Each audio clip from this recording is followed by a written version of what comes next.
I just read a book by a lady from California. She might object to that statement as she is offended when she is labeled by anyone, which she calls the commodification of identity, especially by someone like me, a white guy from Ohio, what she calls an unsophisticated identitarian. She does say that she is a full-time professor, an artist, a stepmom, and through artificial insemination, a mom and a partner. Her partner began life as a woman who became a mother and who has recently undergone what they refer to as top surgery, a double mastectomy, and is currently receiving a series of injections of testosterone, which they call capital T. She goes by the name Harry and says that you can call her a butch on T if you have to call her anything. One of the first problems the book confronts is what pronoun should be used for her partner. The pronoun language itself, another way of labeling, the product of an ancient way of thinking, is to blame, another norm that so desperately needs savaging. The book is called The Argonauts, and she and her partner are clearly on this voyage in search of something precious. She knows there are many people who do not understand what they are doing and disapprove of their attempt. She notes the hard, crushing understanding of what it means to live in a patriarchy.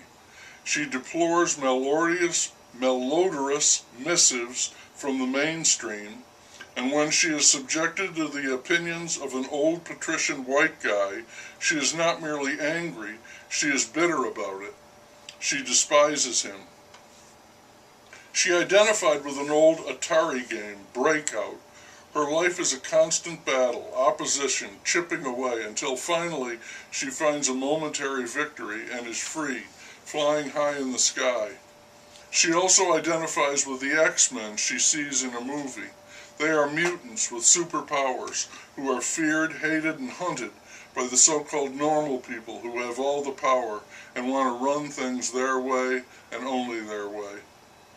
When she talks about her college professor of feminist theory, she describes her as having her own blonde, professional, athletic, windswept kind of butch, an instructor I did not have.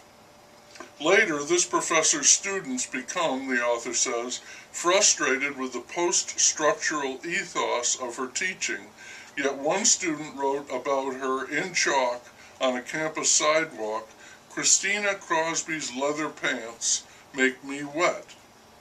Good to see that education, even if its ethos has gone awry, still makes an impact. The book is loaded with nihilist pervs and outlaw fetishists, genderqueer family making, and interspecies love, reproductive futurism, sodomitical maternity, compatible perversities which might be love, hypernormative thought, and the assimilationist, unthinking bent of the mainstream. LGBTQ plus movement, which has spent fine coin begging entrance into two historically repressive structures, marriage and the military. She writes, "In the face of such phallocentric gravitas, I find myself drifting into a delinquent, anti-interpretive mood." I think that means she's pouting. Also, my sex is removed, at least as the property of a subject, from the predictive mechanism that assures discursive coherence. I don't know what that means. She uses these big, chunky words and phrases to assure readers that everything she considers has an absolutely solid academic and scientific basis. She espouses, above all, evolution, the belief in constant change, adaptation, transformation, growing into something better. She and her partner remind me of other sailors, the earnest people who came to this country to escape religious persecution, except they have hitched their faith onto sex and gender. Motherhood did change her. Dropping all rhetoric as well as the combative voice, she writes, "My baby, my little butt. I delight in his little butt. I delight in pouring water over his head with a toy boat full of holes, watering his blonde curls matted with butter from a plate he recently made into a hat." Finally, I would like to say that even if I am an old, unsophisticated white guy living in Ohio, I am queer. I am extremely queer. That's probably redundant. I have known this for a long time. I'm not proud of it or ashamed. It's a fact. I'm queer. And it may not be all that remarkable. I remember my dad taking me to a barber shop when I was a boy and seeing a sign taped to the mirror.